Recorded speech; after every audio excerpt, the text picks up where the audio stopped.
public schools, of which about 12,000 attend charter schools.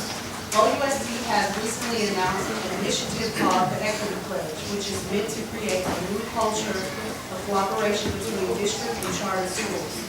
As a result of this cooperation, new agreements can be created to address equity issues in a number of areas between district and charter schools.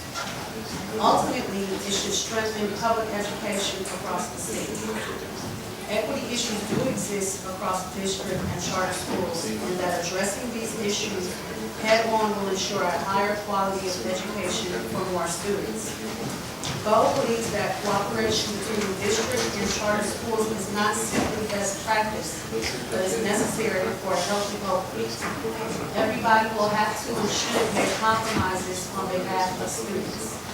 We will have 4 minutes to answer 2 parts of this question. Number 1, do you support the Equity Pledge Initiative? Why or why not? Number 2, do you believe that you will hold some responsibility towards charter school students? Why or why not? And lastly, how will this affect your decision if you were to become an OUSD board member? Okay, thank you. It's Danielle. Is that right?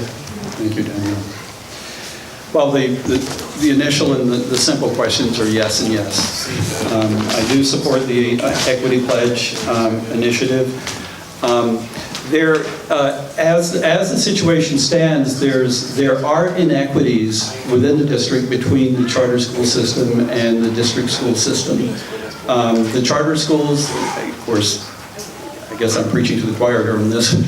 The charter schools are not restricted by the labor contracts, and where they can, the principal can hire their people. They have site-based budgeting. They have control of their own budget. So there are some advantages there. We have, as everyone's seen some of the reports, we have some low-achieving charter schools, we have high-achieving charter schools, we have low-achieving district schools, high-achieving district schools. The Equity Pledge, I think, was, as I had mentioned previously, was a bold initiative by the board and the superintendent, and I totally support it. The problem that I see in it is that I think it needs more teeth. I think it needs a total commitment to it. I think that every charter school should sign it. Every charter school has not signed it and committed to it. The grand jury findings, as I mentioned before, is that they believe that it should not be renewed. A charter should not be renewed if they're not committed to it. But there are so many systems, those of us that have worked in school districts, there are so many systems in place that we can make this work, because there's just one example that I've seen out there is the district's student information system that probably all are familiar with is ARIES. Each charter school chooses their own. Can be of, I've heard of 5 or 6 of them out there, and I do know that it's an expensive program, these student information systems. It's difficult to manage, it takes a trained, and it's expensive to have staff to manage these programs. And one way that we can do it is to get charter schools and district schools on the same database systems where we can have sharing of data. There's no reason, and it would also, a little parenthetical aspect of this, is that by sharing our database, our systems within the district for the charter schools and the district schools, is that we can save tons of money that can go into the classroom. My estimate would be, I don't know for certain, but I have worked in districts where I've purchased these systems before, I've implemented them, I've trained people to use them. They are extraordinarily expensive. We could probably save each charter school $50,000 to $100,000 per year, if not more, that they could put back in the classroom.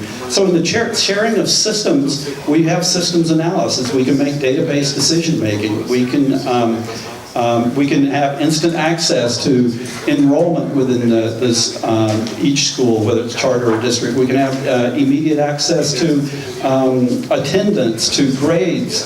And I don't know, I mean, charter schools are public schools, and the information should be accessible to the rest of the district. So, thank you. I hope I answered your question on that.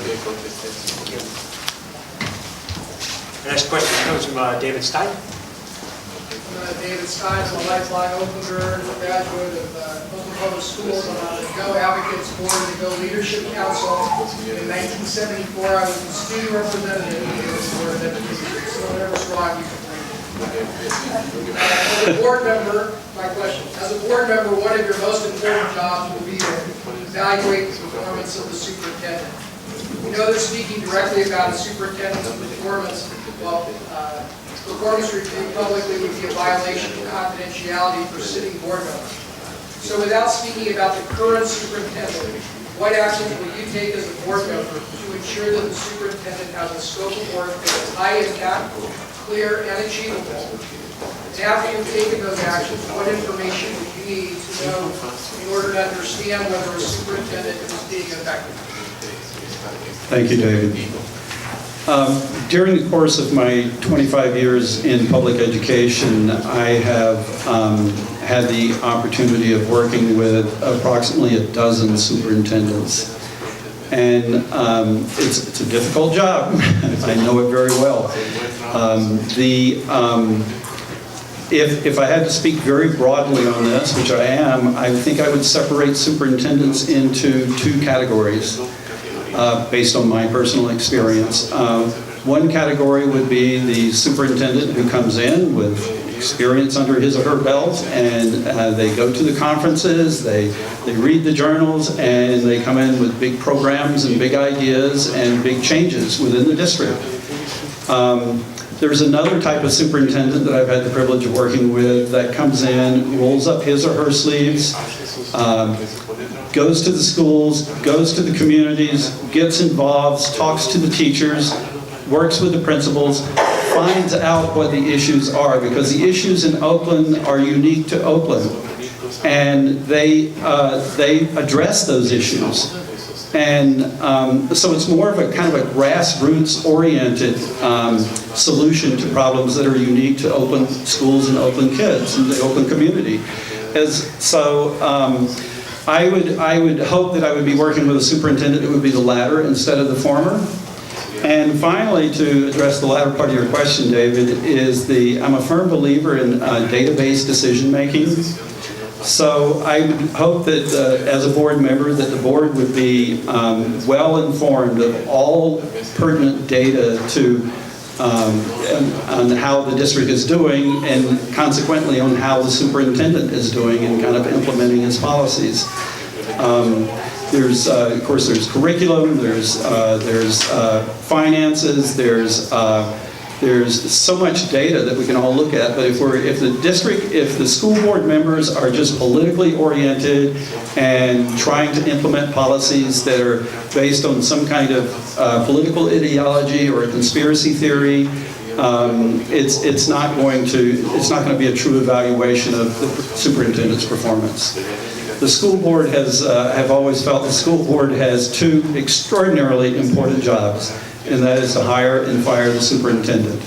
I don't believe in a board that does micromanagement. I've seen that go awry so many times during my career. They should involve themselves with working with the superintendent and broad policy decision making.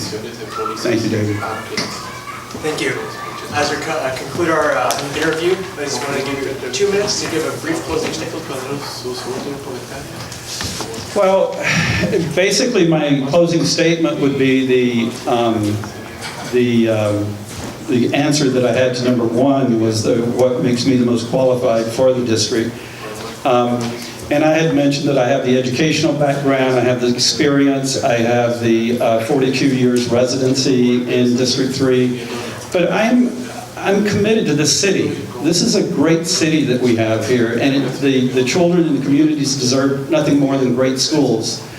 And I would be the candidate that would be committed to that. I'm not one that's going to be politically oriented. This is not a stepping stone for me, nor is it a career for me. I am retired from education. I want to put 4 years into making this schools the best that they can be for Oakland. And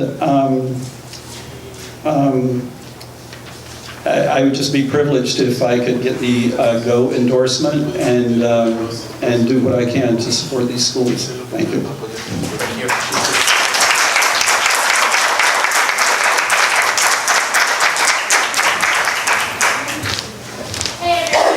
Thanks for the gift.